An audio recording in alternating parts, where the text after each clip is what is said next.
Hello అండి, welcome to మా ఇంటి రుచి మన్పా కిచెన్. నేను ఇవాళ చేయబోయే రెసిపీ కాకరకాయ ఫ్రై చేస్తున్నానండి. చిన్నప్పుడు మా అమ్మ చాలా టేస్ట్గా చేసేదన్నమాట ఈ కాకరకాయ. ఇప్పుడు అది ఎలా చేయాలో చూద్దాము. ఇక్కడ నేను 2 లావుపాటి కాకరకాయలు తీసుకున్నాను. ఇప్పుడు కాకరకాయ అంతా చెక్కు తీసి అందులో ఉన్న కండంతా తీసి గింజలు తీసి ముక్కలు ముక్కలుగా ఇలా కోసి పెట్టుకున్నాను.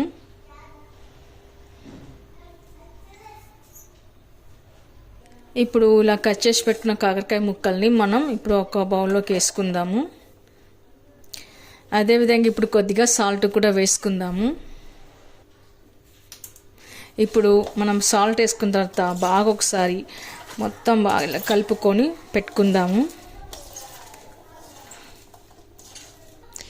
ఇలా కలిపి పెట్టడం వలన కాకరకాయలు ఉన్న చేదు అంతా పోతుంది. తర్వాత దీని ఒక 15 మినిట్స్ మనం మూసి పక్కన పెట్టుకుందాము. ఓకే అండి, 15 మినిట్స్ అయింది. ఆ తర్వాత ఇప్పుడు మనం ఇలా నానేసిన కాకరకాయని ఇలా తీసి బాగా రసం తీసి తీసుకోవాలి. చూడండి, ఇలా బాగా రసం వెళ్తుంది. ఇలా అంతా తీసి ఒక ప్లేట్లోకి పెట్టుకుందాము.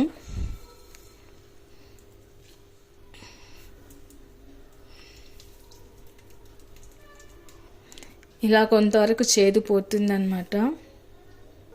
ఇప్పుడు నేను కడాయి పెట్టుకొని 1 టేబుల్ స్పూన్ దాకా ఆయిల్ వేసుకున్నాండి.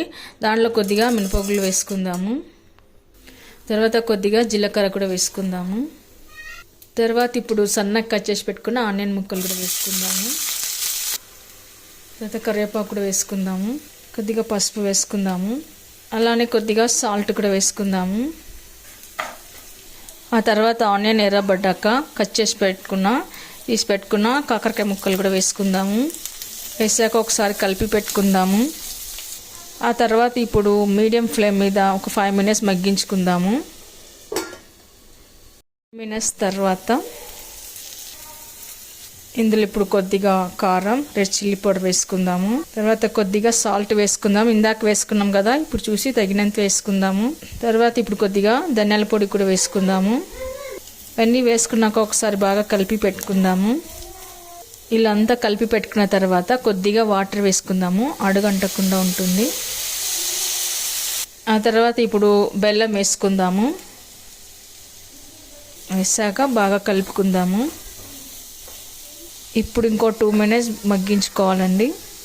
ఈ కాకరకాయ కర్రీ చాలా టేస్ట్గా ఉంటుందండి. చిన్నపిల్లలు కూడా తినగలుగుతారు. చాలా టేస్ట్గా ఉంటుంది. రైస్లోకి, చపాతీలోకి, రొట్టెలోకి అన్నిటిలోకి చాలా బాగుంటుంది. సైడ్ డిష్గా కూడా చాలా బాగుంటుంది అండి. ఎంత టేస్టీగా ఎమ్మీగా ఉండే కాకరకాయ ఫ్రై రెడీ అయింది. ఇప్పుడు కొత్తిమీర వేసుకుందాము. ఇప్పుడు సర్వింగ్ బౌల్లోకి తీసుకుందాము. ఓకే అండి, సర్వింగ్ బౌల్లోకి తీసుకున్నాను.